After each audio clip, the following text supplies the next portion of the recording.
Buona domenica, bentrovati, nuovo appuntamento con la nostra trasmissione di approfondimento, di politica, insomma di attualità, il racconto di una settimana. Benvenuti al punto. Oggi giornata importante perché racconteremo in diretta il risultato delle primarie che inevitabilmente influenzerà in qualche modo, crediamo, anche la politica nazionale certamente, ma anche il voto a cui si prestano ad andare i comuni siciliani alle amministrative di primavera. Vedremo anche qui se la data che ci hanno comunicato inizialmente è passibile di qualche spostamento e di qualche anticipazione, in questo caso in avanti, e poi ovviamente parleremo anche, entreremo nel merito delle amministrative in particolar modo a Catania, che è il comune, diciamo, più importante di questa tornata elettorale. Vi presento subito gli ospiti di questa puntata. Al mio fianco, alla mia destra, l'onorevole Anthony Barbagallo, deputato nazionale del Partito Democratico, ma segretario regionale del Partito Democratico del PD.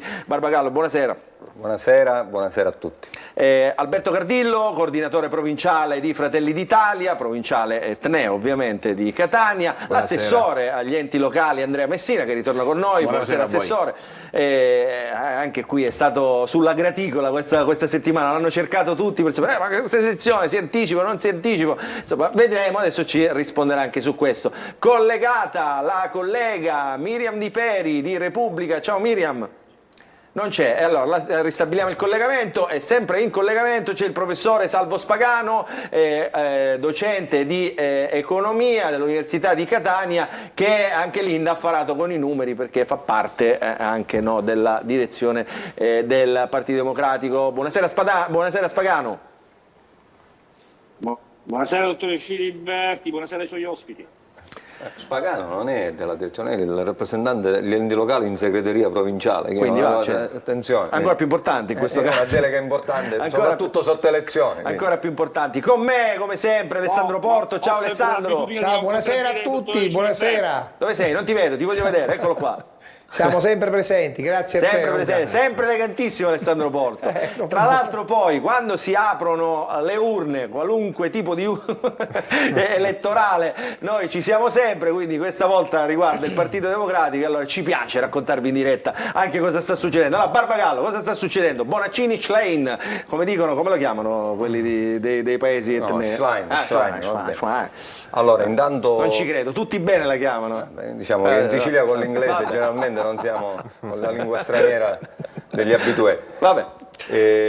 Io e il mio primo intervento stasera volevo innanzitutto ringraziare, dopo una giornata così intensa, i militanti, i simpatizzanti del Partito Democratico che hanno reso possibile ancora una volta in ogni angolo della Sicilia e del Paese, e per la verità anche con i voti all'estero, questa straordinaria festa di democrazia, di partecipazione popolare che sono le primarie. In Sicilia abbiamo garantito oltre 250 seggi allestiti anche in luoghi più o meno provvisori, nei gazebo, in alcuni immobili fisici, ma a temperature anche proibitive, soprattutto nelle località montane. È stata una grande festa, quindi il primo grazie al nostro mondo e alla base, il secondo grazie grandissimo anche a Enrico Letta, che oggi chiude il suo mandato e ha gestito per oltre 2 anni una fase difficilissima del Partito Democratico, e quindi mi sento di ringraziarlo non soltanto come iscritto al partito ma anche come segretario regionale per aver condotto il partito in un momento difficilissimo dopo le dimissioni di Zingaretti. Allora, prima di entrare nel vivo del dibattito, intanto vorrei ricordare, non so se riusciamo a parlarne stasera, diciamo certamente, però lo ricordiamo, questa tragedia che è successa, ancora una tragedia nel Mediterraneo, 59 morti, ci dicono in questo momento le agenzie, tanti bambini, in un'altra, l'ennesima traversata del mare, il viaggio della speranza, questa volta diciamo il barcone non ce l'ha fatta, diciamo, la tragedia diciamo, è stata localizzata in Calabria, ma noi ne abbiamo viste tante anche davanti alle nostre coste in Sicilia, quindi insomma su questo ci stringiamo ovviamente alle vittime. E poi un altro saluto lo facciamo all'inventore del talk show, visto che noi facciamo un talk show e cerchiamo di fare un talk show anche garbato, a Maurizio Costanzo, che se n'è andato questa settimana. Allora, prima di entrare nel vivo del dibattito, non so se abbiamo ricollegato la Di Peri, perché volevo fargli vedere la copertina. Ancora no, va bene, se la guarderà poi, insomma, se la guarda in televisione. Copertina curata da Ottavio Longo sulle primarie del Partito Democratico, allora guardatela perché ci sono tanti volti.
Volutamente provocatorio con queste immagini di chiusura di Enrico Berlinguer, insomma, l'ultimo segretario, diciamo, di questo partito che ha cambiato più nomi, insomma, era il Partito Comunista, il PCI ai tempi, l'ultimo segretario ricordato con grande affetto da tutte le parti politiche, certamente Enrico Berlinguer. Poi ci sono susseguiti tutti quei nomi, a partire da Veltroni, diciamo, che è stato il fondatore del Partito Democratico, sino all'ultimo segretario, appunto, Enrico Letta. Barbagallo, insomma, di anni ne sono passati, adesso questa è una sfida importante. Intanto chi è in vantaggio? Ma ancora è veramente presto per capirlo, perché ricordiamo che devono arrivare anche voti dall'estero. In alcune regioni è in vantaggio Bonaccini, come era prevedibile, in altre è in vantaggio Laschlein. Sarà una notte di spoglio e, come dire, man mano proveremo ad aggiornare i telespettatori, come da tradizione di questa trasmissione. Io devo dire, entrando nel merito del dibattito tra le mozioni e tra i candidati, che mai come questa volta il Partito Democratico ha avuto tante assonanze fra i due candidati alla segreteria principale, sia nel dibattito televisivo che scorrendo il testo della mozione ci sono tanti punti in comune tra Lischlein e Bonaccini. Certamente il tema della costruzione del nuovo gruppo dirigente, della selezione del gruppo dirigente, perché entrambi hanno precisato che sono per fare le parlamentarie nel caso si votasse per le elezioni politiche con la stessa legge. Entrambi hanno parlato in modo chiaro, netto, di tutela dell'ambiente, di lotta per le diseguaglianze, del sistema del lavoro, del tema del lavoro, la centralità dei diritti, quindi mai come adesso c'è la consapevolezza non soltanto della base ma anche del gruppo dirigente e dei candidati alla segreteria che la guida del Partito Democratico deve avere delle caratteristiche precise che ritornano in tante dichiarazioni e proprio nelle mozioni di entrambi i candidati. Quindi io ho l'impressione che, infatti, poi se alla fine sembra, insomma, no, che dico, si assomigliano tanto, mai come stavolta c'è stata questa riconducibilità sui tempi. Senta, Barbagallo, ci spiega un po' come funziona il meccanismo di queste primarie, perché le primarie eleggono sì il segretario, ma eleggono anche poi tutta la direzione nazionale, no? A cascata. Eleggono l'assemblea. Esatto. Oggi il Partito Democratico è andato ai gazebo per eleggere non solo il segretario nazionale ma l'Assemblea nazionale, che è l'organismo che elegge la direzione nazionale. La direzione nazionale, che è l'organismo che ha la responsabilità dell'indirizzo politico del partito e di alcuni compiti particolari come l'approvazione delle liste, nel caso delle elezioni, l'indicazione delle candidature, e l'Assemblea, che è l'organo di indirizzo politico e che regge, come dire, la direzione. I componenti dell'Assemblea che sono stati ridotti, io ho avuto l'onore di essere componente della Commissione Nazionale per il Congresso in questa tornata elettorale, quindi tra i 20 componenti, abbiamo ridotto i componenti con una deliberazione unanime e quindi stanotte, quando ci sarà il dato definitivo, verranno assegnati proporzionalmente ai voti del candidato alla segreteria anche i seggi in Assemblea nazionale. In base ovviamente alle proporzioni. Allora, vedo collegata, vediamo se riusciamo anche a sentirla, Miriam Di Peri, collega della Repubblica. Ciao Miriam. Ciao Luca, buonasera a tutti. Quando viene Miriam, io mi ridà, perché la vedo sempre sorridente. Non c'è una volta, anche quando c'è veramente dai, incavolarsi, è sempre sorridente Miriam. Allora, intanto buona domenica anche a te. Allora, questo Partito Democratico, insomma, resta comunque, no Miriam, diciamo, rispetto a quello che propone la politica, diciamo, da tutte le latitudini, almeno l'unico che ha ancora le sembianze del partito, diciamo, pluralista, no? Non c'è un grande leader, ci sono ancora le correnti all'interno, anche se Fratelli d'Italia, diciamo, visto lo scherzo, insomma, viste le proporzioni che sono cresciute incredibilmente, quindi insomma le correnti fanno bene, no? La democrazia cristiana di un tempo, c'erano le correnti che erano dei partiti dentro il partito. Miriam. Sì, assolutamente, bisogna dargli atto di essere riusciti a mettere in piedi ancora una volta una macchina elettorale e organizzativa significativa. In Sicilia quasi 250 punti voto tra gazebo e altre strutture che su cui in questi giorni abbiamo anche fatto un po' di ironia. Si è votato nei pub, nei bar, insomma si è votato un po' dappertutto, però una grande partecipazione e devo dire che è effettivamente l'unico partito ad avere ancora una struttura e una capacità di stare nei territori in questo modo. 20.000 volontari, se non sbaglio, soltanto nell'isola, insomma. Allora, la Sicilia è più Schlein, Barbagallo o più Bonaccini? So che lei, insomma, Intanto, è stato sostenitore. a Di Peri che sorride già saprà qualche risultato, quindi sarà aggiornato. Ma io ho l'impressione che ci saranno alcune province dove sarà in vantaggio la Schlein, altre province dove sarà in vantaggio Bonaccini. Fare previsioni adesso, magari alla fine della trasmissione avremo qualche dato più chiaro. Una cosa è certa, che il Partito Democratico resta l'unico e l'ultimo grande partito a eleggere il proprio leader non soltanto dalla base e dai militanti in modo trasparente e democratico, ma facendo votare anche i non iscritti al partito, che spesso è stata una scelta criticata, ma io credo che ancora una volta i dati di oggi come dire, confermano che siamo sulla strada giusta. Oltre 1 milione di votanti, è stato superato questo limite, che era la difficile. soglia psicologica, no? Per dire se è andato bene, è andato male. Insomma, questa era tornata veramente elettorale. difficile, perché per la prima volta peraltro il congresso si è fatto con un clima rigido. Oggi a Bronte, a Randazzo, a Lingua Glossa, a Piedimonte, dove hanno votato un sacco di persone, c'era veramente freddo, quindi sulle Madonie abbiamo immagini con la neve, poi ora magari li passo 2 alla euro regia. al voto, no? 2 euro che in tipo Sicilia televoto. nel mezzogiorno non è un prezzo scontato, diciamo. Tipo televoto, Cardillo, questo partito, insomma, diventa temibile adesso, no? Non me ne frega niente. No, temibile. Anzitutto è sempre un fatto positivo quando un partito decida di mettere a frutto la propria democrazia interna, e io voglio ricordare che anche noi, Fratelli d'Italia, nasce con le primarie del 2014, 800.000 votanti per un piccolo partito all'epoca del 2%. Quelle prime primarie hanno eletto l'Assemblea nazionale, che poi ha eletto per la prima volta Giorgia Meloni presidente nazionale del partito, e poi è stata riconfermata nel congresso del 2017. Chi era l'antagonista? No, era una candidatura naturale quella di Giorgia Meloni, così come figlie. resta quella. No, perché abbiamo scelto all'epoca sia l'Assemblea nazionale che poi l'ha eletta, e abbiamo scelto anche il simbolo di Fratelli d'Italia, che non è stata una scelta secondaria, attenzione, certo, quello sì, perché all'epoca il simbolo rappresenta quella che è l'identità del tuo partito. E abbiamo dimostrato che anche mantenendo le radici della destra, senza rinnegare nulla di quello che è stato il percorso della destra che è nata a Fiuggi, o che è rinata a Fiuggi, anche mantenendo quella fiamma tricolore che è un attaccamento alle radici legittimo e naturale, questa è una destra di governo. Ed è stato un passaggio che non va assolutamente sottovalutato.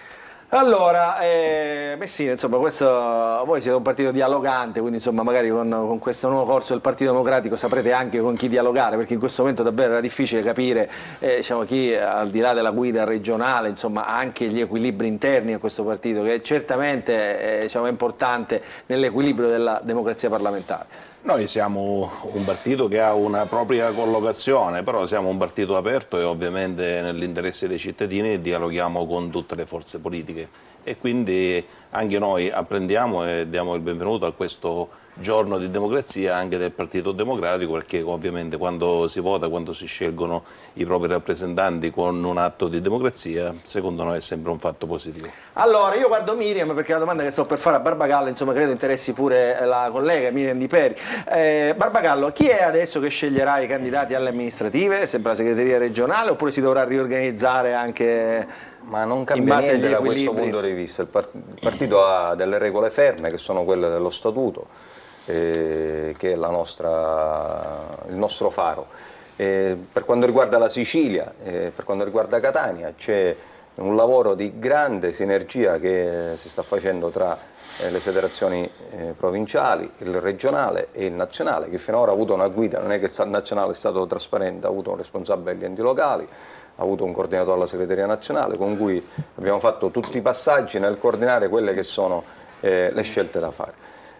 Io l'ho detto più volte, saranno 4 le sfide più significative, come sapete, in Sicilia, da Catania a Siracusa, a Ragusa e a Trapani. Il compito del Partito Democratico è costruire, dando la coalizione più larga e competitiva possibile, con un comune denominatore come candidatura al sindaco che parli il nostro linguaggio, che sia coerente con i nostri valori e che soprattutto vada bene alla coalizione. Quindi oggi la scommessa è costruire la coalizione, annodarla bene per evitare quello che è successo con le regionali il 23 agosto e poi scegliere un metodo condiviso per individuare la candidatura a sindaco. Io Ora l'assessore Messina ci dirà magari quando si vota in Sicilia, perché noi ultimamente non l'abbiamo più capito, e quindi siamo pronti alla sfida. Sono convinto che in questa tornata elettorale avremo un ottimo risultato. Vai Alessandro, prego. Anthony, devo dire, da queste primarie, visto anche la posizione che aveva la Schlein come vicepresidente della regione di Bonaccini, La Schlein, dillo bene, se no poi ci prendono. l'ho detta corretto, non l'ho detta come lo dicono nei paesi. Dico, emerge un fatto che comunque il risultato di queste primarie si evince che dalla regione dell'Emilia Romagna, regione storica del PD, del centrosinistra, verrà il nuovo presidente, il nuovo segretario del Partito Democratico. Dico questo anche leggendo i due programmi dei due candidati più importanti. Io invece credo che sarà determinante un fatto, che i prossimi candidati alle amministrative forse avranno più una maggiore marcata spostamento a sinistra rispetto al passato, perché leggendo i programmi, leggendo un attimino quello che sono state le dichiarazioni dei due candidati, per forza di cose deve essere così. Volevo il parere di Anthony Barbagallo in tal senso. Ma io non credo che ci sarà uno spostamento più a sinistra delle candidature per le amministrative, Alessandro, perché alla fine l'indicazione delle candidature parte sempre dal territorio, parte dai circoli, dalle unioni comunali, nelle città più popolose, con un ruolo della federazione provinciale importante nell'istruttoria. Ma il segretario vorrà dare, come dire, vorrà evidenziare un po' quello che c'era nel programma, no? Ci sono alcuni punti forti che chiaramente rimarcano una posizione più a sinistra. Dico, sì, ma il tema sarà sempre quello della coalizione. Io almeno l'impressione che ho io, Alessandro, è che nel tempo che viviamo, anche nelle recenti elezioni di Lazio e Lombardia, nelle recenti elezioni amministrative, vedi su tutti Napoli, il PD ha vinto dove è riuscito a fare una coalizione larga. Non so se riusciremo a fare quello che ha fatto Manfredi a Napoli, però certamente in un tema... Ma c'era un segretario come Letta che era molto democristiano. Sì, ma il segretario non è che avrà domani mattina la bacchetta magica per mettere tutti d'accordo, anche perché il centrodestra alla fine litiga, è litigiosissimo, lo vediamo in Sicilia, ma alla fine va combatto. Quindi la legge elettorale in Sicilia, dove si vince col 40, nel resto d'Italia dove si vince col 50, impone comunque di fare delle alleanze. O cambiamo la legge, o comunque con questa legge è difficile fare corse solitarie. Miriam, togli tutte le curiosità che hai. Roma e Milano avanti la Schlein. Aspetta Alessandro, vai. Allora, Miriam. noi abbiamo i perimilati siciliani, se ci possono tornare utili, ecco. Sono naturalmente frammentati, tutto quello che vogliamo, però bel passo per dire: su 126 votanti, in 100 hanno votato Schlein e in 26 hanno votato Bonaccini. San Michele di Ganzaria, 114 voti, 88 Schlein, 26 Bonaccini. Cefalù, 127 Schlein, 110 Bonaccini. Insomma, la tendenza è un po' quella. C'è il dato, tra quelli che mi sono arrivati in questo momento in tempo reale, c'è il dato dei capaci in controtendenza, dove c'era Mario Zambona che sosteneva Bonaccini, e lì Bonaccini doppia Schlein con 162 preferenze contro 82. Allora Miriam, si partiva diciamo, su un dato nazionale che era preponderante, più importante su Bonaccini, e quindi insomma pensi che si può... Esattamente la domanda che stavo per fare a Anthony Barbagallo. Barbagallo, hai un problema, cioè, tanto per cambiare. L'esito del voto delle assemblee di circolo ha dato come vincitore Stefano Bonaccini anche in Sicilia, con 8 punti di stacco sulla Schlein. Erano 46 e qualcosa contro 38 e qualcosa. Adesso questo voto sembra, qualora fosse confermato insomma nel corso dello scrutinio, ribaltare quell'esito lì, e hai un apparato di partito che stava tutto dall'altra parte rispetto a Schlein. Eri sostanzialmente l'unico big insieme al deputato Dario Safina, che ha sostenuto Schlein dal primo momento, e a Cracolici e Chinnici che si sono aggregati dopo il sostegno a Cooperlo. E ora? Io non credo che il problema ce l'ho io così, Miriam. No, però evidenzia un punto, no? C'è una classe dirigente che la parla domanda non va in un fatta modo, a me. no? Una classe dirigente che parla in un modo, la gente, il popolo, gli elettori che parlano in un altro modo. Cioè, allora, al di là della c'è un battuta problema. di Miriam, intanto la premessa forse era d'obbligo stasera anche per i telespettatori, chiunque vinca stanotte sarà il mio segretario nazionale, quindi al di là della scelta mia personale, però voglio dire, chiunque vincerà stasera sarà il mio segretario nazionale e sarò domani mattina pronto e operoso a dare una mano chiunque vinca. In Sicilia certamente c'era un peso e una parte del gruppo dirigente consistente l'asse era spostato nettamente su Bonaccini, quindi i big che hanno sostenuto Elli eravamo veramente pochi. Certamente da questi primi dati esce una risposta forte. Io ancora aspetterei però qualche ora perché mancano le 3 grandi città Miriam che potranno o meno consolidare il dato, ancora mi sembra un po' parziale, quindi io aspetterei un po' per commentare, però certamente è stata soprattutto nelle grandi città una grande partecipazione popolare, perché ricordiamo che i seggi nelle città a Catania erano soltanto 4, Palermo 10, quindi comunque chi abita nelle grandi città ha fatto più strade per recarsi al seggio, ha fatto più fila, quindi veramente anche questo dato è inciso. Allora facciamo così, andiamo in pubblicità, mettiamo da parte un attimo questa parentesi delle primarie, così nel frattempo Barbagallo, se arrivano i risultati, ci aggiornerà e dopo la pubblicità coinvolgiamo qui in prima persona l'assessore agli enti locali, perché qui vogliamo sapere quando si vota, quando si voterà in Sicilia. Adesso perché poi c'è tutto un meccanismo ovviamente fatto di decreti, di numeri, di anticipazioni possibili e non possibili, che l'assessore nel modo più chiaro possibile e più comprensibile ai nostri telespettatori cercherà di farci capire dopo la pubblicità.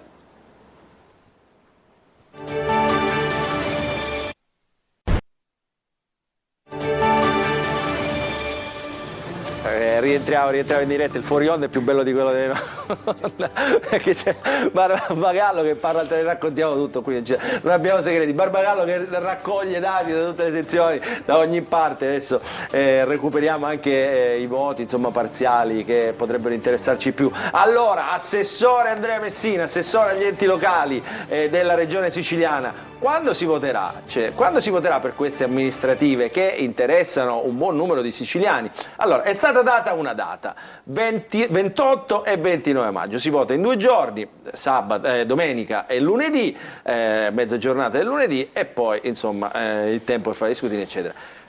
Perché si sta parlando adesso di anticipare di 2 settimane il voto?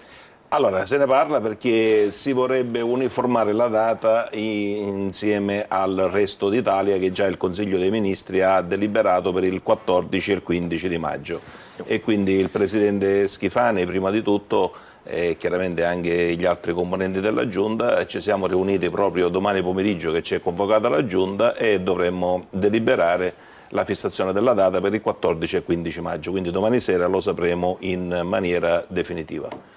Quindi se così fosse, tra il 15 e il 16 di marzo faremo il decreto di indizione dei comizi, lo faremo in quella data anche per dare la possibilità di far votare anche alcuni comuni che recentemente purtroppo i sindaci si sono dimessi, nello specifico il sindaco di Pachino e il sindaco di Nicosia, e quindi siccome bisogna aspettare 20 giorni dopo le dimissioni per l'eventuale revoca delle dimissioni, tra il 15 e il 16 marzo faremo il decreto di indizione dei comizi e verosimilmente si voterà il 14 e 15 di maggio. Sono tutti d'accordo su questa decisione o c'è chi non è d'accordo? Lo vedremo domani, ma prevalentemente ritengo che sono tutti d'accordo. Cioè la scelta è di Schifani, perché sennò cosa sarebbe successo? Si sarebbe votato in tutta Italia il 14 e 15 e poi ovviamente in Sicilia il 28 e il 29. Quindi, a parte fare questa figura ovviamente che non ci allineiamo mai al resto dell'Italia, politicamente Cardillo, Barbagallo, Miriam, Alessandro, insomma questo spostamento diciamo toglie un po' di attenzione alle elezioni in Sicilia, no Miriam? Sì, questo spostamento sicuramente toglie un po' di attenzioni. C'è anche un altro tema che incrocia quello della singola data ed è la legge in discussione all'ARS sul terzo mandato per i sindaci dei comuni al di sotto dei 15.000 abitanti. Mi pare che il vero nodo del contendere sia quello e che domani in giunta si passerà da questo veto che Schifani ha posto sulla norma definendola incostituzionale, per cui senza spazio di dialogo, come dire, si passerà da questo veto e ci sarà la presa dei conti in giunta. Diciamo, lo spostamento toglie un po' di attenzione. Chiaramente se le elezioni siciliane, prego Barbagallo, ora le do la parola, dico, se le elezioni siciliane fossero state 2 settimane, ancora non c'è la certezza, diciamo, ma qualora si svolgessero 2 settimane dopo, è chiaro che l'interesse della politica si sposterebbe e si concentrerebbe solo sulla Sicilia. Questo che cosa, per dire cosa? Che, diciamo, messe tutte assieme hanno un peso specifico diverso, no, queste elezioni, quindi se c'è da contrattare qualcosa, se c'è da mettere nello stesso cartellone, nei piatti della bilancia le varie tornate elettorali, certamente questo aiuterà a fare un ragionamento, le parti politiche, dico, un po' più omogeneo con il resto d'Italia. Allora, io con Andrea siamo stati eletti sindaci lo stesso giorno tanti anni fa, quindi io ho qualche difficoltà a fare attacchi, però onestamente è veramente deplorevole l'atteggiamento del governo regionale. Cioè è incomprensibile come a pochi mesi dalla data delle elezioni noi ancora non sappiamo quando si vota. Il governo è sovrano, in Sicilia può scegliere autonomamente una data, ha scelto fine maggio, se ha scelto quella data non si capisce perché poi la deve cambiare. Se veramente il presidente Schifani voleva scegliere la stessa data del governo nazionale, aspettava qualche settimana e si uniformava. Hanno dato un timing, perché cambiarlo in corso d'opera? Ed è un fatto singolare.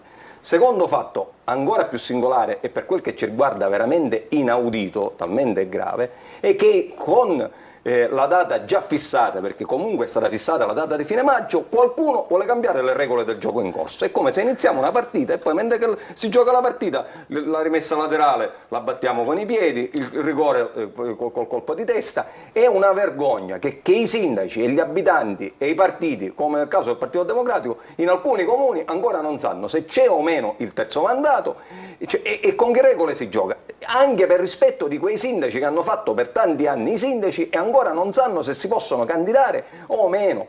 Noi abbiamo detto sin dall'inizio, sin dalla fine della scorsa legislatura, in modo chiaro e netto, il Partito Democratico è per il terzo mandato fino a 10.000 abitanti. Questa è stata la nostra posizione. Perché?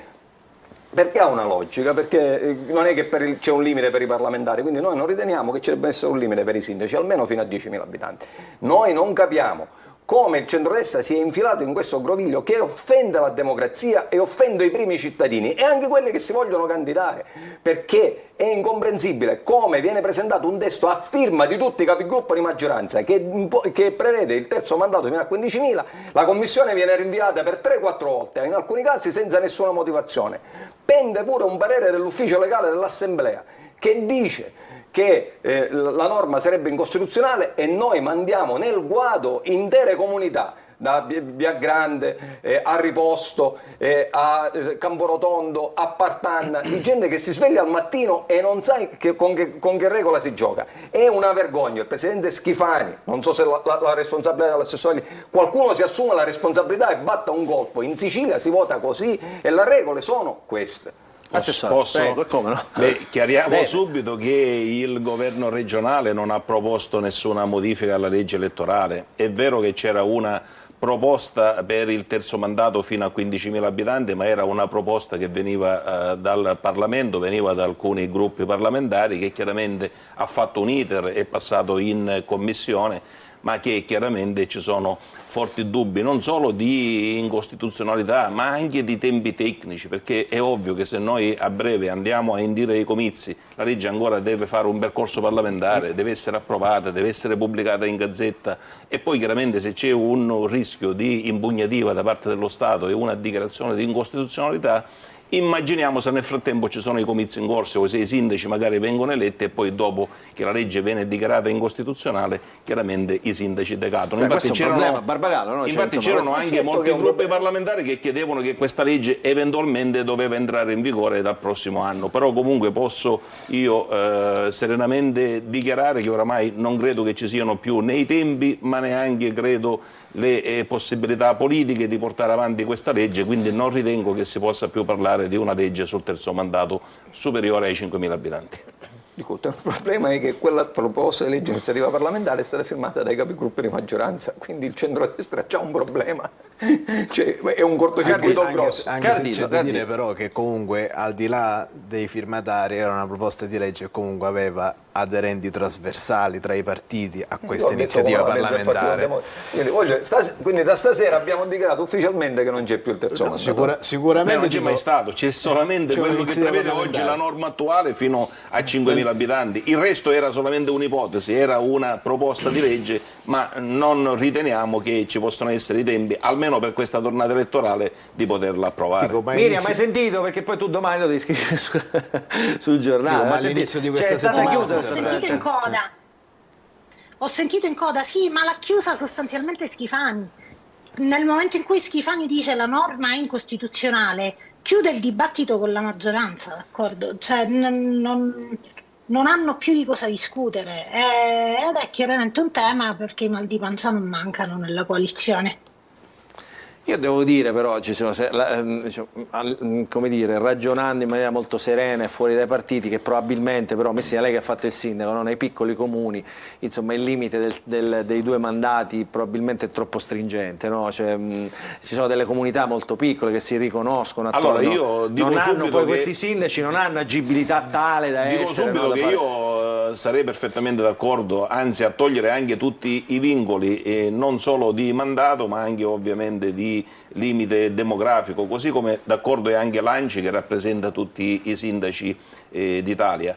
Però purtroppo, siccome già ci sono dei precedenti, se non ricordo male per la Regione Sardegna che già ha fatto una legge simile e poi è stata dichiarata incostituzionale, è ovvio che non ci si può imbarcare in tempi così stretti e così veloci su un rischio così chiaramente tale da poter determinare domani anche la decadenza dei sindaci. Quindi in linea di massima io sarei d'accordo, però ritengo che prima debba deliberare il Parlamento nazionale. Se il Parlamento nazionale farà una modifica in tal senso, poi anche la Regione Sicilia potrebbe adeguarsi. È una posizione di responsabilità quella dell'assessore Barbagallo. Cioè, Ma infatti il tema non è l'assessore, è la posizione che non avevo. Il tema è che c'è un cortocircuito all'interno della maggioranza, con deputati di maggioranza, assessori, colleghi dell'assessore Messina che girano per la Sicilia mettendo la mano sulla spalla ai sindaci dicendo non ti preoccupare, questa cosa la facciamo, non ti preoccupare, c'è il terzo mandato, non ti preoccupare, ci penso io. Nel frattempo prendono in giro la classe dirigente e questo è il risultato. Vabbè, una legge, Anthony, deve essere votata da tutta l'Assemblea, sì. Quindi è chiaro che le promesse dei singoli sì possono avere un valore, ma fin quando non diventa legge sono solo parole. Alessandro! No, io devo dire, credo che ci sia altro. Quando c'è stata la campagna elettorale, dico, vista anche il fatto dell'abolizione delle province, che qualche deputato invece aveva fatto forse qualche promessa di troppo, no? Nel senso non ti preoccupare, tanto poi ti propongo o ti porto avanti la proposta del terzo mandato, eccetera, eccetera, perché per come ha descritto il buon assessore Messina è una proposta che viene dall'Aula, non è una proposta che viene dal governo. Quindi, come dire, quello che ha detto un po' Barbagallo, io l'ho detto un poco più chiaro, ma mi sembra corretto e logico che il percorso sia stato questo.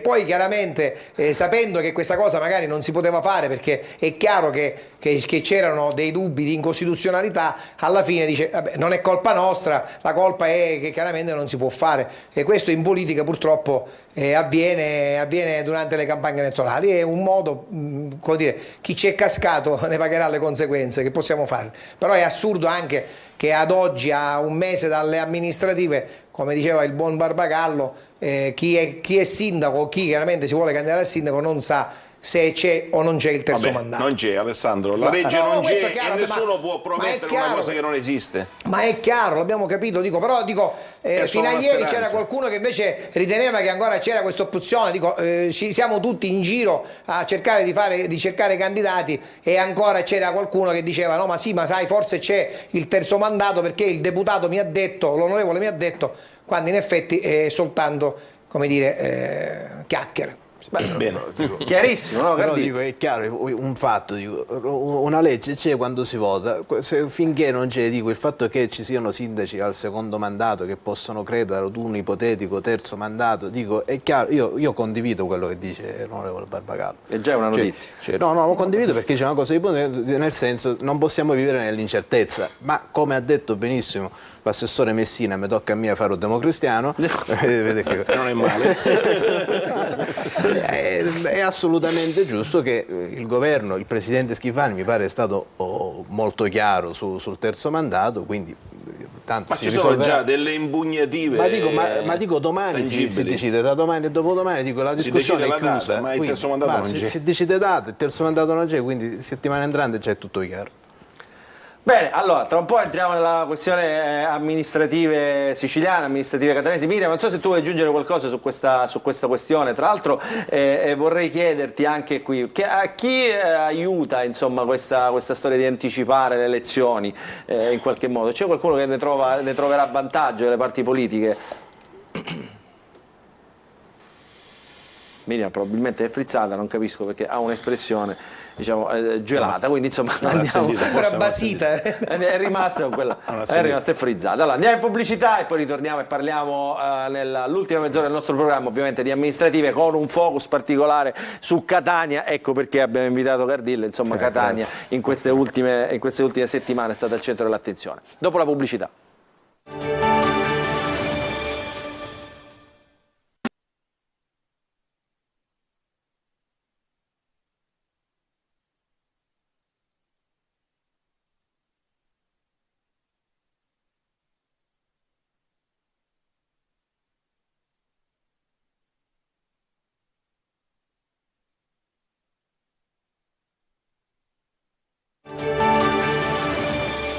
Rientriamo in diretta. Il nostro punto di oggi ci si scalda ancora sul terzo mandato dei sindaci e ovviamente le parti politiche si dividono, ma entriamo nel dibattito delle amministrative. Dicevo in quest'ultima mezz'ora, Miriam, ti avevo chiesto prima di andare in pubblicità, non so se ancora su questa questione del terzo mandato volevi aggiungere qualcosa o se vuoi entrare tu in questa questione delle amministrative, in particolar modo su l'anticipo delle elezioni. A chi giova questa anticipazione?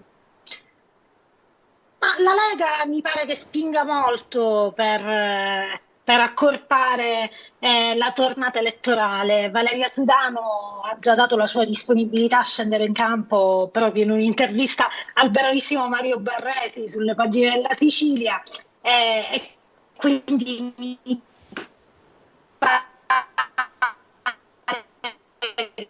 la sentiamo ma.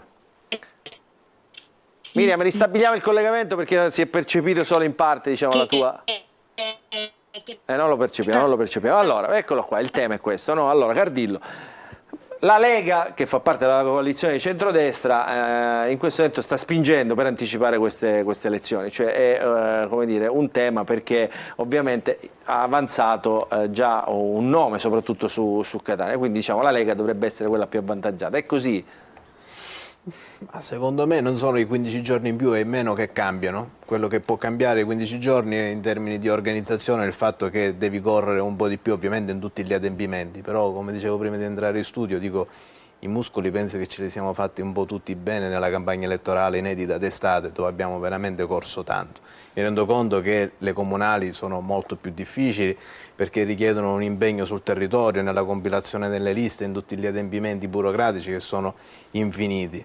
Per quanto riguarda la questione dei candidati, io non credo che sia una questione dirimente quella dei 15 giorni in più e in meno, perché è una questione che si può risolvere in 2 ore quando il tavolo nazionale si riunirà, perché è chiaro che l'importanza di Catania, che dopo Napoli è il polo industriale più importante del meridione d'Italia, è chiaro che merita un focus nazionale, sicuramente rispettando quelli che sono i pareri e le aspettative del territorio e anche dei movimenti regionali del centrodestra, però è chiaro che il Presidente del Consiglio Giorgia Meloni, il Vicepresidente del Consiglio Salvini, il Presidente Berlusconi, Tajani, debbano assumere delle determinazioni partendo da quelli che sono i pareri ovviamente della classe dirigente locale. Allora, restiamo sul tema amministrative Catania, che è quello che più ci interessa. Questa settimana è stata una settimana un po' di scombussolamento, diciamo, dell'asse del centrodestra, perché appunto abbiamo detto Valeria Sudano ha avanzato, diciamo, la disponibilità a una candidatura,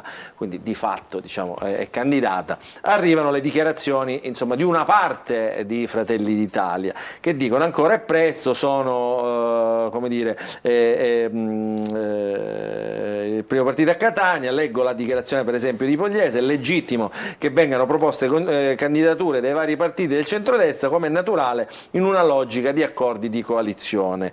Catania rientri in un ragionamento complessivo già avviato con la scelta del candidato presidente della regione. Quindi dice, siccome noi abbiamo, questo, diciamo, la traduzione di questo comunicato, cioè, siccome noi abbiamo dato il presidente della regione a un altro partito che è, diciamo, diverso da quello di Musumeci e di Fratelli d'Italia, diciamo, in questa logica l'indicazione del nome dovrebbe arrivare da Fratelli d'Italia, quindi insomma è una logica, ci sta pure che diciamo, gli alleati pungolino in qualche modo, però va bene.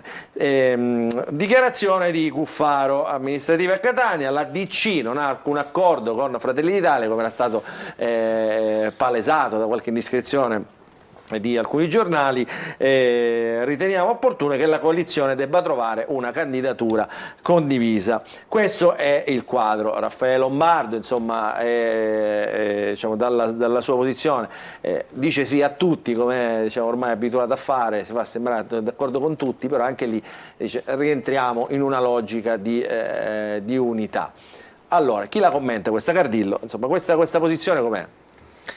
Ma guarda, assolutamente, anzitutto è giusto ed è legittimo che i partiti esprimano delle proprie opinioni e delle proprie posizioni. Ti dicevo prima, bisogna che il territorio dia un ventaglio di scelte al tavolo nazionale, sicché poi si possa arrivare ad una sintesi, perché da qualche punto si deve partire. Sicuramente, come ha detto il segretario regionale Pogliese, la candidatura di Valerio Sudano è assolutamente autorevole, però è chiaro che poi bisognerà trovare un punto di caduta tutti insieme. È chiaro che il centrodestra vince se è unito e ci siamo, però dico, alla candidatura di Valerio Sudano voi che cosa contrapponete? Cioè, che cosa mettete sul piatto? Ma non si tratta di contrapporre. No, cioè, mettete un nome sul piatto, no? C'è da discutere e trovare una sintesi. Sicuramente Fratelli d'Italia, che è un grande partito e che ha tante sensibilità e che ha un pregio, quello di saper dibattere, saper discutere, a volte anche in maniera animata, ma sempre con grande rispetto, alla fine si esce con una posizione unitaria. È chiaro che ci sono, non è il segreto di Pulcinella, che ci sono tante disponibilità, e questo è un fatto positivo all'interno di Fratelli d'Italia, per potersi offrire alla candidatura di sindaco di Catania. Sembrano rimaste solo due, no? Chi te casuno? Però dico, alla fine è chiaro che Parisi. Le classi dirigenti si assumono le responsabilità, perché è giusto che sia così, se esistono i segretari provinciali, regionali, di rapportarsi con la direzione nazionale del partito, il presidente Meloni, il presidente La Russa, l'onorevole Donzelli, l'onorevole Lollobrigida, eccetera, eccetera, e assumere poi una determinazione finale che deve trovare sintesi poi con gli altri partiti. Questo è il punto, perché nessuno sicuramente può pensare di fare da solo. Come dice spesso il presidente Musumeci, le coalizioni per chi ci crede sono un valore, per chi non ci crede sono un male necessario. Allora, Assessore Messina, insomma, la DC, insomma, anche qui è stata tirata in ballo, è stato detto, no, Cuffaro certamente è vicino. Non ci sono dubbi che la DC non fa accordi con singoli partiti o con singoli segretari. Noi, così come è stato fatto l'anno scorso per Palermo, vogliamo partecipare a una coalizione del centrodestra compatto e unitario, e quindi vorremmo anche noi partecipare a dialogare, analizzare un pochino quelli che saranno tutti i candidati, e poi auspichiamo che troviamo la unità del centrodestra e iniziare la campagna Voi in questa famosa riunione di coalizione avete messo un nome? No, noi per il momento non abbiamo avanzato nessun nome, stiamo aspettando di capire quali sono gli altri nomi, eventualmente vorremmo esprimere le nostre opinioni sui nomi degli alleati. Quindi diciamo, voi sareste disposti ad accettare un nome, però insomma... E lo dobbiamo condividere, non solo accettare. Allora, un attimino, ritorniamo nella parentesi primaria che insomma stiamo raccontando in diretta. Spagano, come è finita là? A contare i numeri. Professore. Buonasera nuovamente. Io nel frattempo mi sono dovuto fermare in macchina perché per ragioni appunto di primarie sono in giro per la provincia. Prima di salutarvi, perché devo rientrare necessariamente a Catania, volevo dire due cose rapidamente. Uno, il dato che a me pare emergere nettamente da queste primarie è che ci sono due contendenti in un partito autenticamente democratico. Non sappiamo e non sapremo, credo ancora per qualche ora almeno, chi sarà il segretario di questo partito. E nell'imprevedibilità lasciatemi dire che questo è un bel segno di democrazia, perché nonostante gli errori, nonostante la difficoltà che il Partito Democratico sta attraversando in questo momento, 1 milione e passa di elettori che si recano con pazienza alle urne in tutta Italia, premia il metodo democratico che abbiamo messo in campo. Un'altra cosa molto rapidamente vorrei dirla prima di salutare lei e i suoi ospiti sulle amministrative di Catania. In realtà noi non siamo rimasti fermi, non siamo rimasti a guardare. In questi mesi abbiamo organizzato insieme a una realtà civica che prende il nome di Forum Catania Può, insieme al Movimento 5 Stelle, insieme a Sinistra Italiana e a Europa Verde, dei tavoli tematici, più di una decina fino a questo momento, e continueranno nelle prossime settimane, per definire il programma dal quale ogni partito e ogni coalizione deve partire per amministrare decentemente una città, a maggior ragione una città così importante come quella di Catania. Poi spetterà alla coalizione individuare con calma, col tempo, i nomi, ma non è la prima cosa che ci affanna. La prima cosa che ci affanna è definire quale Catania per i prossimi anni. Vi ringrazio, scusatemi, io devo scendere giù a Catania, ho qualche chilometro da fare. Dov'è Spagano? Siamo itineranti con lei, dov'è in questo momento? Sono fermato nei pressi di Piedimonte Etneo, giusto per stabilire la connessione con voi. Devo portare del materiale giù in federazione. Stiamo raccontando tutto in diretta, cioè queste primarie anche e con le sfaccettature siciliane le stiamo raccontando in diretta, visto? Bravo professore Spagano. Allora l'aspettiamo ovviamente qua in studio per commentare le amministrative di Catania. Ma quanto tempo ci vuole per trovarlo questo nome? Cioè, che è una cosa difficilissima. Quanti tavoli e quanti pochi nomi, no? Meglio più tavoli e ragionati, meglio un programma composito e soprattutto una coalizione forte all'altezza di sfidare una città che è stata amministrata malissimo fino a questo momento negli ultimi 5 anni dalla destra. Insomma, speriamo che questo lungo pensare poi non porti, che ne so, fuori strada in qualche modo, no? Lo dico ovviamente al centrosinistra, ma lo dico anche al centrodestra. Troppi ragionamenti, poi la gente si allontana dalle urne, credo di interpretare un po', come dire, anche lo stato d'animo dei nostri telespettatori, cioè magari ragionare su 2 nomi, su 3 nomi, insomma, in qualche modo aiuterebbe anche a individuare, no? Ad appassionarsi di più alla partita delle amministrative, signori, qui si vota il sindaco delle città, insomma il primo cittadino, insomma l'uomo delle istituzioni più vicino alla gente. Quando ci si allontana troppo poi da questo punto di vista, probabilmente ci si allontana anche dagli stessi elettori. Miriam, che ne pensi tu? Io penso che sia un elemento di allontanamento. Mi sentite adesso? Sì. Perfetto, e non mi stupisce però, Luca, perché se guardiamo le ultime tornate elettorali, è successo alle amministrative di Palermo con la scelta del nome di Roberto Lagalla, che è arrivata a pochissimi giorni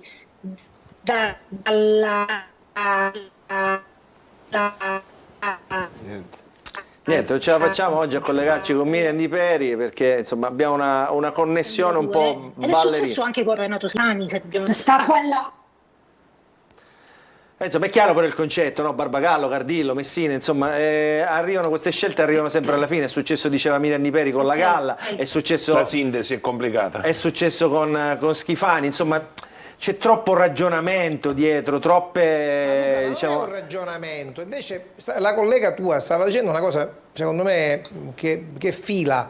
La scelta dell'ultimo momento invece è una soluzione, perché quando tu non hai, cioè quando un partito non ha un candidato forte da esprimere, sì, esatto, allora chiaramente, perché la Galla era un candidato importante, però era, come dire, supportato da un partito debole. Dico, quando un partito non ha una candidatura forte, allora è chiaro che poi succede quello che sta succedendo, ma la cosa secondo me assurda è che tutto questo avviene attraverso i giornali. C'è stata una riunione del centrodestra dove sono fatti alcuni nomi e ci sta che da quella riunione emergono tutta una serie di proposte. Il fatto invece che ogni giorno sentiamo e leggiamo che c'è un candidato che, come dire, un outsider che di colpo non sappiamo cosa ha fatto fino a ieri, si candida a sindaco perché ha capito che Catania ha bisogno di un sindaco, dico, allora giustamente diventa preoccupante, ma diventa preoccupante importante non soltanto per i telespettatori, per i cittadini, ma anche per gli addetti ai lavori, perché io dico, allora io in tutti questi 25 anni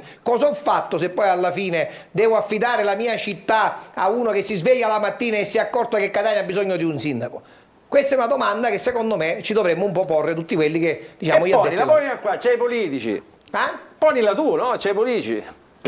Ma dico, io credo che c'è un tavolo politico che si è basta incontrato questi tavoli, insomma, non stufare questi tavoli. No, ma Luca, ma è giusto che esce da là, se ci deve, ma non da Roma, non da Roma, non può arrivare il candidato da Roma, il candidato deve emergere dalla coalizione, perché deve essere una squadra che deve governare una città, non il singolo candidato che fa il portatore degli interessi, ma non economici, ma il portatore degli interessi della sua corrente, che è il problema maggiore che può succedere con la prossima candidatura di un sindaco che chiaramente non è riconosciuto o che viene forzatamente portato avanti da non una coalizione, ma chiaramente dall'espressione di una corrente di partito. Senti, ma la Sudano è candidata o no? Ma io devo dire, credo che la Sudano ha tutti i requisiti per essere candidata, è diciamo una donna che ha l'esperienza politica, appartiene a un partito importante, ha la conoscenza della città, ha fatto bene, come dire, a dare la sua disponibilità, non ha detto io mi candido, ha detto io do la mia disponibilità, è una cosa diversa, secondo me, rispetto a chi invece impone, da domani mattina mette un simbolo dietro una porta e dice io sono candidata, ma lei ha fatto una cosa, secondo me, giustamente, anche da addetti ai lavori, è una parlamentare, dice io sono disposta a sacrificare la mia posizione per la mia città. È una cosa che, come dire, ha un punto di vista secondo me diverso rispetto ma a chi... resiste, diciamo, anche di fronte ai nomi. Lo farà chiaramente, non penso che lei da sola vorrà candidarsi contro tutti e contro tutto. È una donna che conosce le regole, una donna che viene dalla cultura della politica, sa come funzionano le cose. Ma di fronte ai nomi che abbiamo fatto, tipo quelli di Razza, di Parisi, potrà tornare indietro secondo te? Ma sono tutti nomi che sicuramente hanno avuto la possibilità di poter, come dire, farsi conoscere. Parlo di Parisi, per esempio, che ha fatto l'assessore in questi 5 anni, l'ha fatto bene. Dico, Arcidiacono è anche un ottimo professionista, non solo, cioè non sarebbe c'è più una nella perdita partita, forse bravo, dal punto di vista... Non c'è più, i nomi sono rimasti in 2. No, Arcidiacono io so che è ancora in corsa veramente, io so che io l'ho sentito fino a oggi, devo dire... C'è Cardillo qua, insomma, no, chiedi da lui. Non lo so, poi... Arcidiacono ancora che entra nella lista non lo so, dei io nomi. devo dire la verità. Poi si stringe su 2. No, Si stringe su- no, secondo questo me non lo so, ce ne sono tanti, no? Anche di più hai di visto, due. quindi- Certo, ma non è una questione, se noi continuiamo a poi fare c'è- questo gioco al massacro di tirare ogni giorno fuori un nome, facciamo solo del male a quei nomi, che sono tutte persone autorevolissime, a partire da Ruggero, Pippo Arcidiacono, Sergio Parisi e anche altri nomi che ho sentito fare. Alla fine la verità vera è che poi il sindaco lo scelgono i cittadini, cioè, ormai da 30 Un attimo, anni lo votano è i così. cittadini, non lo so se lo scelgono, no? Messina. Ma se Lo non scelgono a piace, Roma. no, O lo attenzione, scelgono a Roma, attenzione, se la politica non riesce a fare quel miracolo che si chiama sintesi, di riuscire a connettersi con la città e capire che cosa realmente in questo momento storico vuole la città, poi alla fine i cittadini voltano le spalle, quindi o non vanno a votare o scelgono un altro candidato. Partito Democratico, voti. Che abbiamo qua? Ma allora Catania siamo sul 70% e oltre forse per la Schlein, Ragusa 66-34 definitivo, Messina pari e patta siamo a un 51-49, quindi questi sono dati credo ormai dati per definitivo. Allora, le agenzie invece dicono Bonaccini avanti nella provincia di Napoli, quindi quanto pesa? Bonaccini avanti a Napoli e poi Schlein avanti a Milano città, Roma città, Torino. Quanto pesa questo nell'equilibrio, Barbagallo? Cioè dove si deve vincere? Quello è l'Ohio del Partito Democratico. Secondo me sarà decisiva la Toscana, certamente è una delle regioni molto in equilibrio, e probabilmente anche Umbria e Marche, insomma, ma ancora è un po' presto. Ancora un po' presto. Nardella, sindaco di Firenze, dice tutta la notte la Toscana sarà servirà tutta la notte per questo. Senti, a proposito di amministrative Catania, voi cercate insomma anche qui di ricucire questo campo progressista eccetera, però anche all'interno del Partito Democratico sono stati fatti certi nomi, insomma anche lì c'è dibattito interno, no? Ma io la farei più semplice. Il Partito Democratico, al di là delle anticipazioni della stampa, di qualche fuga in avanti, di qualche imbeccata di qualche indiscrezione. Noi abbiamo gli organismi, sono sacri, quindi il dibattito andrà fatto dentro gli organismi, ci si confronteremo sia sulla proposta della coalizione, a un certo punto quando ci saranno le condizioni per accelerare, con la notizia di stasera all'assessore Messina, certamente il fatto che si anticipi di 2 settimane è comunque un dato che spingerà ad accelerare il dibattito non soltanto a casa del Partito Democratico ma anche nel rapporto con il Movimento 5 Stelle, la coalizione Alleanza Verdi e Sinistra che comunque inizia ad avere un peso consistente e con tutti i movimenti civici. È chiaro che da domani si accelera, anche archiviato per la vicenda delle primarie, e il dibattito andrà fatto negli organismi. Ci diremo allora, le le faccio un po' Barbagallo un attimo perché... Dico, chiediamo a Barbagallo se ci sarà un candidato unico 5 Stelle per Partito Democratico a Catania. Ma io me lo auguro, Alessandro. Quindi ancora non c'è, perché dico, la settimana scorsa c'era Burtone, Voglio dire, sembrava, diciamo, bisogna chiederlo anche ai 5 Stelle. Io no, dico, la settimana scorsa c'erano i 5 ma io Stelle so che, e no, Burtone. però scusami Barbagallo, io so che ci sono dei tavoli in corso, sono stati tavoli, dove, sì, dei tavoli, sì, dove hanno partecipato rappresentanti 5 Stelle e rappresentanti del PD, quindi c'è, come dire, un dialogo chiaramente che sta portando avanti un progetto comune, non è una fantasia, è una cosa che... Vabbè, ma mi pare che non stiamo svelando no, dico, non è una cosa, dico, c'è un percorso... No, il percorso l'abbiamo avviato e ovviamente è un percorso non semplice, perché a Catania ricordiamo che mentre il Movimento 5 Stelle l'ultima volta aveva un proprio candidato, non sostenevamo lo stesso candidato, quindi avevamo 2 candidati diversi. Certo. Veniamo entrambi dall'opposizione e questo sta agevolando i percorsi. Da alcune settimane, come ha detto bene Spagano, che è responsabile in segreteria provinciale della delega degli enti locali, c'è un dialogo fruttuoso sui temi programmatici. Prima di decidere il nome bisogna capire se abbiamo la stessa visione della città, sul porto, sull'aeroporto. Ad esempio, Alessandro, noi siamo per l'aeroporto pubblico e ho capito che invece tanti altri partiti a Catania non lo sono, aspettano questo sacco dell'aeroporto di Palermo per distruggere l'unica infrastruttura seria che abbiamo in Sicilia. Con i 5 Stelle ci siamo ritrovati con Alleanza della Sinistra e con le forze civiche su questo primo punto di partenza, aeroporto pubblico. Il PM10 a Viale Vittorio Veneto ha superato ogni dato e c'è un tema di inquinamento a Catania che ci vede dalla stessa parte. Siamo per il waterfront sul Ponto, siamo per un centro storico a misura d'uomo. Dico, ci vuole una visione della città, allora, non è che indicando il nome Sudano, Razza, Bianco, Abramo o Catalfo abbiamo risolto il problema. Però le dico una cosa, però le dico una cosa. Allora, lei ha fatto dei nomi, Bianco, Abramo. Bianco è camminato in queste settimane con Bonaccini, quindi insomma in qualche modo si è avvicinato anche alla posizione di Bonaccini, pur non venendo alla riunione del Partito Democratico, insomma non partecipando alla direzione. È chiaro che se Bonaccini dovesse essere il segretario nazionale del Partito Democratico, Bianco si sentirà in qualche modo anche autorizzata ad avanzare con più forza la propria candidatura in questo caso, quindi nel dibattito acquista peso tra Bianco e Abramo e il nome anche di Bianco. In questo caso il Partito Democratico e il Movimento 5 Stelle come si pongono davanti a questa questione? Allora, alcune domande bisogna farle direttamente a Bianco che non ha bisogno di intermediari. Ma la posizione del Partito Democratico non cambia. Bianco ha detto io sarò un candidato qualora dovessi decidere di scommettere, un candidato indipendente. Quindi sono domande da fare a Bianco. Il Partito Democratico nel rapporto con il Movimento 5 Stelle sta definendo, e la definiremo presto, un punto programmatico della città di Catania con alcuni punti fermi e soprattutto con una marcata alternativa rispetto al malgoverno di questi anni della città. È chiaro che serve una boccata d'aria fresca per scrivere una pagina nuova della città, con un nuovo gruppo dirigente che si scommette, con nuove proposte anche per il Consiglio Comunale, dove da qualche anno, insomma, e lo dobbiamo dire alla stampa, ci sono un po' di consiglieri comunali che passano per ogni amministrazione da un partito a un altro, da coalizione all'altra, la sera prima. Insomma, dico, serve anche un gruppo dirigente nuovo che si faccia carico delle problematiche veramente tante che ha la città. Questa è la nostra ambizione. Allora ci fermiamo, pubblicità e poi chiudiamo con l'ultimo giro di commenti e saluti.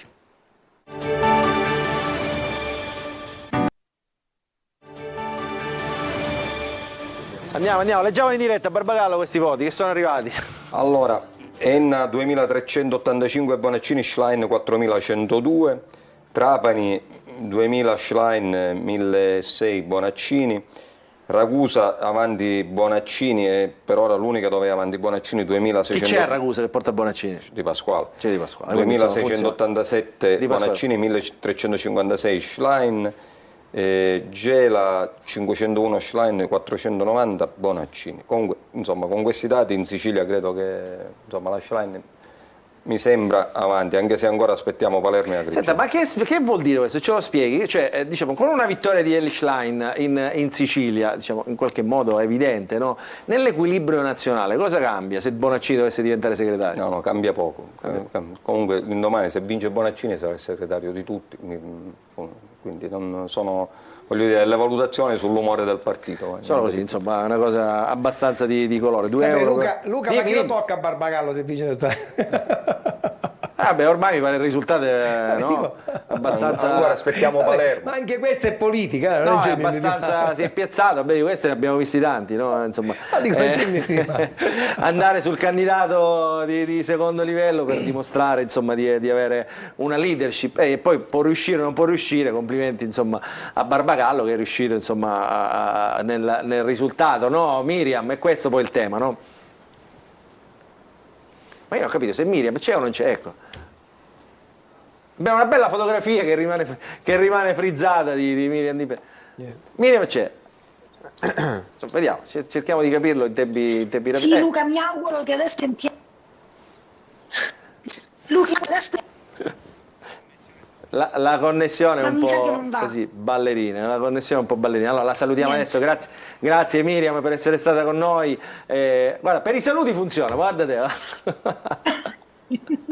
Miriam, dici una cosa a piacere, dai, così mentre c'è la connessione. Luca, mi dispiace proprio tanto. Non capisco. Vabbè, niente. Grazie Miriam, abbiamo raccolto solo le scuse, non c'è un problema, insomma capita spesso anche con altri ospiti, ovviamente le connessioni sono queste, insomma, anzi questo è un tema, Barbagallo, nazionale, no? Lo dico a tutte e tre, questo è un tema, l'infrastrutturazione, perché la mia commissione parlamentare è venuto sia il sottosegretario Buzzi ma anche il ministro. Noi siamo preoccupati perché c'è un ritardo sul 5G, sul progetto anche Open Fiber, soprattutto per gli enti locali, per le aree interne, per le isole minori. Cioè, l'Italia è una, non possono esserci regioni che vanno a una velocità e altre parti del paese che vanno a un quarto di quelle regioni. Allora io chiuderei con la notizia che ci ha dato oggi l'assessore Messina, che pregherei di ripetere per chiarezza questa storia dell'elezione. Sai perché? Anche perché abbiamo visto sui social, no, tanti consiglieri, candidati ai consigli comunali, soprattutto a Catania, che sono usciti prima con i volantini 28 e 29, adesso se ne vedono molti con i volantini, con i santini 14 e 15, stanno aumentando, quindi vuol dire ci credono anche loro. Allora, assessore, ci dia la notizia. Domani sera avremo la notizia ufficiale e definitiva che si vota il 14 e 15 maggio. Si vota il 14 e 15 maggio. Abbiamo spostato queste elezioni. Porto, che c'è? No, dico, è sicuro l'assessore, diciamo. Vabbè, è sicuro, insomma, che può succedere? Che può succedere tranelli, cosa? No, non credo. No, vabbè, ci sono diverse. L'assessore è serio, ci sono diverse forze politiche che dico, nessuno può negarlo. Domani sera, non ho detto che oggi. Non sono d'accordo. Zero sicuro dicevamo oggi, no? Cosa? Alessandro, abbiamo detto domani sera perché chiaramente domani c'è la giunta e non è corretto che io possa dare una certezza oggi. Dico, la proposta è quella, credo che la convergenza ci sia e quindi domani sera lo potremmo ufficializzare. Allora, grazie all'assessore agli enti locali, assessore regionale agli enti locali Andrea Messina. Cardillo, insomma, come finisce sta telenovela qua del candidato? Quando ci dia delle date, ci dia degli elementi per ragionare. L'assessore, tra l'altro, dico, penso no, voi domani avete una cosa, avete una riunione di coalizione. Ma dico, prima della giunta suppongo faranno un punto e dico, i nostri segretari regionali daranno quella che è la linea di Fratelli d'Italia sull'anticipo, ma penso che ci sia un accordo complessivo di coalizione e deve essere per forza così come anche sugli altri temi, e non è un mistero che Fratelli d'Italia fosse favorevole sul terzo mandato, ma anche lì ovviamente la coalizione deve assumere. Ha fregato un po' con la Lega che è passata avanti, no? Adesso c'è il pallino. Non ha fregato nessuno, perché ripeto, alla fine la decisione tanto sempre da un tavolo nazionale deve passare per l'importanza e per il rispetto che merita Catania. Siccome Catania si salva e Catania va avanti, se riesce a essere in questo treno positivo insieme al governo regionale e al governo nazionale, è un'opportunità assolutamente fondamentale.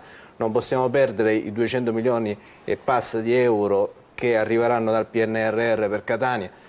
si accennava della questione della rete, ci sono tante altre questioni legate alle infrastrutture, allo sviluppo infrastrutturale, turistico, economico in generale, ci sono segnali positivi come quelli dell'Enel, l'importante impianto aperto qualche giorno fa, tutte cose che assolutamente, queste sono le cose centrali. Luca, io capisco che magari interessano meno il grande pubblico che magari vuole vedere un po' il sangue nell'arena, io lo capisco questo.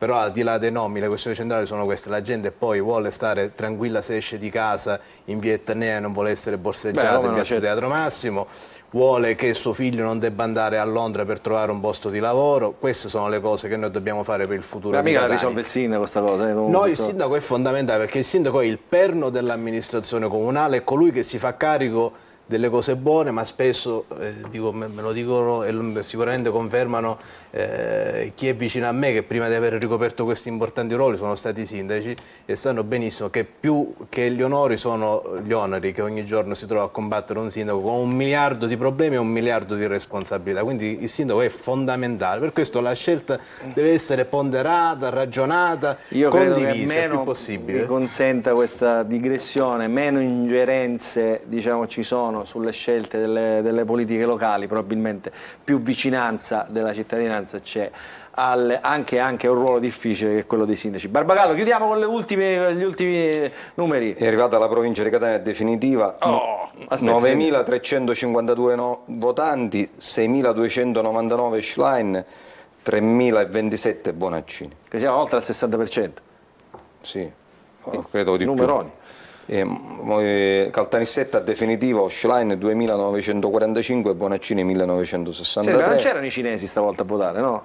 No, si dovevano iscrivere i fuorisede e coloro che non avevano la cittadinanza italiana e coloro che votavano fuori dal luogo di residenza si dovevano preregistrare entro giovedì. Quindi insomma tutto pulito, tutto posso chiaro. fare Grazie. una battuta finale, sentiamo. Almeno un turno di elezioni il PD l'ho vinto, questa sera. Questo dato sicuro lo possiamo dare, no Endori? Severo ma giusto, Barbagallo, severo ma giusto, Uno degli errori più gravi in politica è sottovalutare l'avversario. Questo mai. E su questa sfida, su questo quanto di sfida chiudiamo anche la puntata di oggi. Grazie a Ettore Barbagallo, segretario regionale del Partito Democratico e deputato nazionale dei Dem, grazie a Alberto Perdillo, coordinatore provinciale di Fratelli d'Italia, grazie all'assessore agli enti locali della regione siciliana Andrea Messina, grazie a Alessandro Porto, saluto anche, ci hanno già salutato il professore Spagano e la collega Miriam Di Peri di Repubblica. Appuntamento domenica prossima, sempre qui su Telecolor, sempre con il punto. Buonanotte a tutti.